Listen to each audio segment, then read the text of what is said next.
fisiologi sistem endokrin. Sentral dalam endokrinologi. Dengan adanya rangsang spesifik, sel pengirim sinyal akan mensintesis dan mensekresikan pembawa pesan kimia yang disebut hormon. Selanjutnya, hormon akan berdifusi ke dalam ruang ekstraseluler melalui endotel kapiler lokal dan memasuki aliran darah. Aliran darah akan menyiarkan pesan ke sel-sel yang ada di seluruh tubuh. Hormon akan diikat oleh reseptor spesifik yang terdapat di dalam maupun di permukaan sel yang memiliki respons. Fungsi hormon adalah mengatur komposisi dan volume cairan interstisial, mengatur keseimbangan energi dan metabolisme, mengatur kontraksi serat otot polos dan otot jantung, mengatur peredaran darah ke seluruh tubuh, sehingga bila hormon telah sampai pada suatu organ target, maka hormon akan merangsang terjadinya perubahan. Pada umumnya, pengaruh hormon berbeda dengan syaraf. Perubahan yang dikontrol oleh hormon biasanya merupakan perubahan yang memerlukan waktu panjang.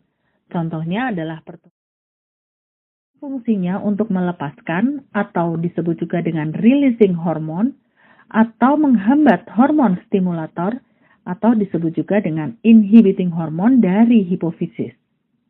Hormon-hormon yang dikeluarkan adalah TRH atau thyrotropin releasing hormone, yaitu hormon yang berfungsi mengatur sekresi. PIH atau prolaktin inhibiting hormone, yaitu hormon yang menghambat pengelepasan prolaktin dari hipofisis anterior. Di dalam tubuh manusia dikenal 8 jenis kelenjar endokrin yang penting, yaitu kelenjar adenohipofisis atau kelenjar hipofisis anterior, kelenjar neurohipofisis atau kelenjar hipofisis posterior, kelenjar tiroid, kelenjar paratiroid, kelenjar korteks adrenal, kelenjar medula adrenal, kelenjar gonad baik ovarium ataupun testis, dan kelenjar endokrin pankreas. Hipofisis anterior mengeluarkan 6 hormon, yaitu hormon pertumbuhan atau growth hormone atau GH atau somatotropin.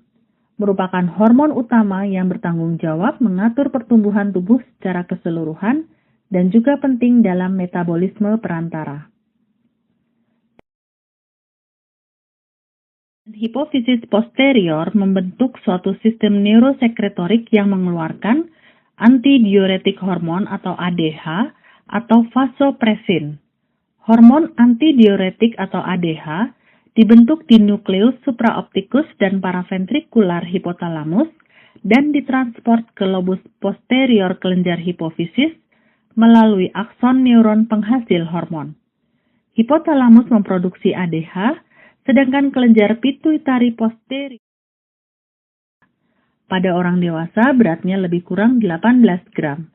Kelenjar ini terdiri atas 2 lobus, yaitu lobus folikuler.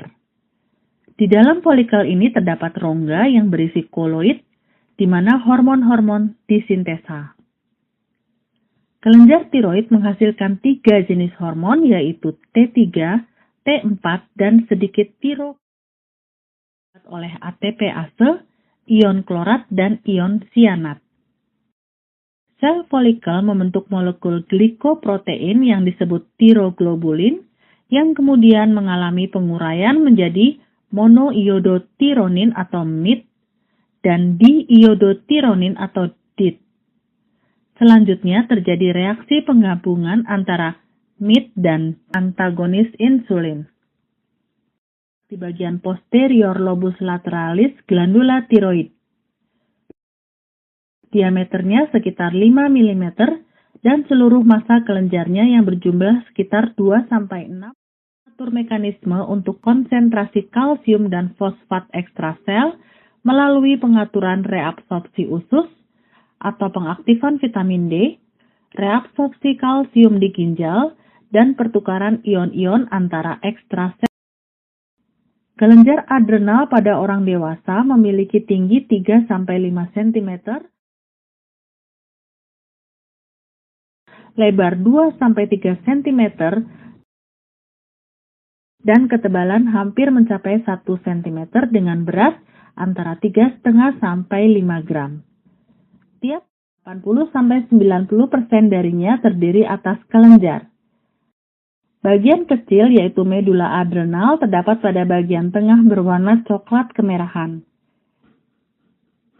Kelenjar adrenal layaknya kelenjar tiroid terdiri dari banyak pembuluh darah dan merupakan 5% dari volume adrenal, terdiri dari sel-sel yang berbentuk kolumnar atau silindris atau piramidal dan tersusun berkelompok membentuk deretan bundar atau melengkung yang dikelilingi kapiler darah.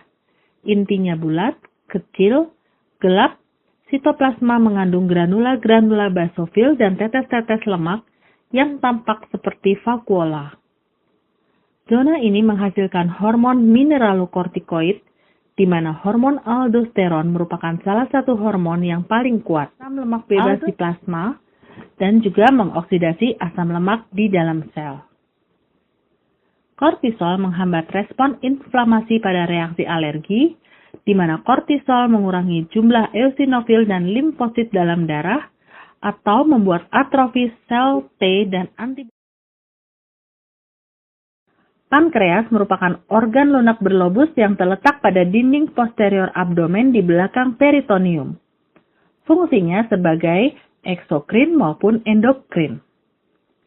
Bagian eksokrin dari pankreas berfungsi sebagai sel asinar pankreas yang memproduksi cairan pankreas yang disekresi melalui duktus pankreas ke dalam usus halus. Bagian endokrin dapat ditemukan dalam pulau-pulau Langerhans atau kumpulan kecil sel yang tersebar di seluruh organ. Hormon penghalang hormon pertumbuhan yang menghambat sekresi glukagon dan insulin, dan sel F yang mensekresi polipeptida pankreas, sejenis hormon pencernaan untuk fungsi yang tidak jelas yang dilepaskan setelah makan. Efek fisiologi insulin. Insulin menyediakan glukosa untuk testis dan plasenta pada saat hamil. Sintesis dan sekresi hormon progesteron dirangsang oleh LH. Hormon progesteron mengatur siklus menstruasi bersama dengan hormon estrogen dengan melalui feedback mekanisme terhadap FSH dan LH. Sekresi secara bergantian hormon-hormon ini menentukan siklus menstruasi. Pada pertengahan fase luteal, kadarnya mencapai puncak, kemudian akan menurun dan mencapai kadar paling rendah pada akhir siklus haid, testosteron atau androgen. Hormon testosteron sangat berpengaruh terhadap proses spermatogenesis atau proses pembentukan sperma dan pertumbuhan sekunder pada laki-laki. Pertumbuhan sekunder pada laki-laki ditandai dengan suara sistem pencernaan atau sistem gastrointestinal.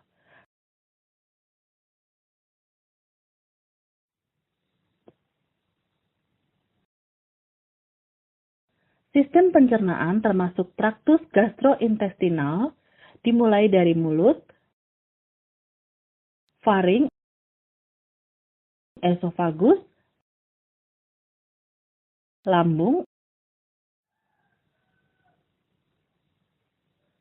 saluran cerna pada manusia secara anatomi dapat dibagi menjadi saluran cerna atas dan saluran cerna bawah yang dipisahkan oleh ligamentum traits atau ligamentum suspensorium duodeni yang merupakan bagian duodenum pars ascendens yang berbatasan dengan jejunum. Saluran cerna dimulai dari saliva untuk memudahkan proses menelan. Saliva mengandung musin, lingua, menempati hampir sebagian besar rongga mulut dan disusun terutama oleh otot skelet. Lidah berfungsi untuk membantu mengunyah makanan dengan membolak-balikan makanan dan untuk perubahan bentuk dan ukuran tetapi tidak untuk posisi. Otot ekstrinsik berasal dari tulang atau palatum mole dan berfungsi untuk perubahan posisi lidah. Lidah dengan dasar mulut dihubungkan oleh frenulum lingualis. Pergerakan lidah untuk mencampur makanan dengan saliva menjadi massa padat disebut sebagai bolus. Lapisan atas dari lidah mempunyai banyak tonjolan yang disebut papila yang membantu dalam pengunyahan material lembut. Selanjutnya adalah foliata atau leaf shape yang tersebar pada lipatan sisi lidah, merupakan papil yang paling sensitif. Dan filiform atau berbentuk benang atau filamen, saliva yang mengandung enzim ptialin atau amilase, dan ion natrium, klorida, bikarbonat, dan kalium. Fungsi dari kelenjar saliva adalah melarutkan makanan secara kimia untuk merupakan suatu respon refleks yang dimulai dari reseptor-reseptor yang ada dalam rongga mulut, yaitu reseptor rasa, reseptor bau, dan reseptor raba akibat pengunyahan. Rangsangan kemudian diteruskan ke hipotalamus dan pusat pengatur kelenjar saliva. Faring adalah suatu kantong fibromuskuler yang bentuknya seperti corong yang menghubungkan hidung dan rongga mulut ke laring. Bentuknya besar di bagian atas dan sempit di bagian bawah, serta terletak pada bagian anterior kolom vertebra. Kantong ini mulai dari dasar tengkorak terus menyambung ke esofagus, adalah menggerakkan makanan secara cepat dari faring ke lambung melalui gerak peristaltis sehingga timbul gerakan bergelombang yang disebabkan oleh kontraksi otot pada dinding esofagus yang menyebabkan sfinkter esofagus membuka dalam waktu singkat di 3 fase, yaitu fase oral, fase faringeal, dan fase esofageal. Pada fase oral akan terjadi proses pembentukan bolus makanan yang dilaksanakan oleh gigi geligi, lidah, palatum mole, otot-otot pipi, dan saliva untuk menggiling dan membentuk bolus dengan konsistensi dan ukuran yang siap untuk ditelan. Fundus, corpus, dan pylorus.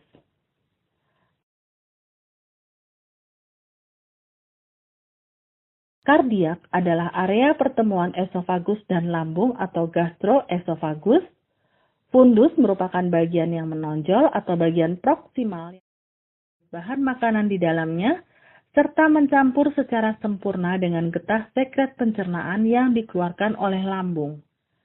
Permukaan lambung ditandai oleh adanya peninggian atau lipatan yang dinamakan rugae.